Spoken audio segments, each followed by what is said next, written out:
We've been going through some distressing stuff with the lion cubs, and the fact that I only saw 4 with the pride made me come to where they were yesterday.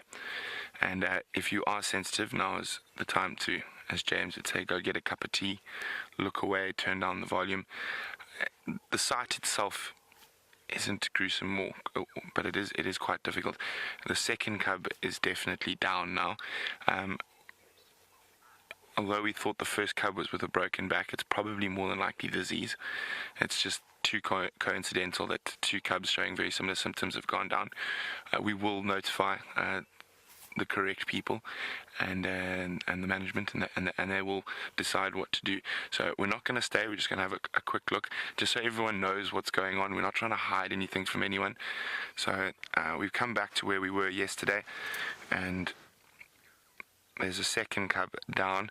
I'm going to keep looking for the other sort of 2 that we didn't see this morning. But there have been outbreaks of disease, and it could also be a genetic disorder. I've heard of pride of lions in the south of the Sabi Sands, where all the cubs showed very similar symptoms to this, but it was a genetic disorder, and as soon as they got to about this age. So there we go. That's all we're going to do here. We're going to move on now, and do send in your questions, and I will do my best to answer them. And of course, some answers I don't have yet, because we're going to have to notify the correct authorities and the state vet and all those type of things. Now, a lot of you might not agree with what the decision is from the Sabi Sands management, or from the and you must remember, they don't make decisions by themselves. They consult the state vets, they'll maybe consult Kruger vets, and there's a lot of stuff that goes on that a lot of people outside of the sort of professional wildlife world, specifically when it comes to veterinary and stuff like that. There's a lot of decisions that are made that might not make sense to the general public. Now, put it this way, the Kruger and Sabi Sands and that have been going, or Kruger's been going for over 100 years.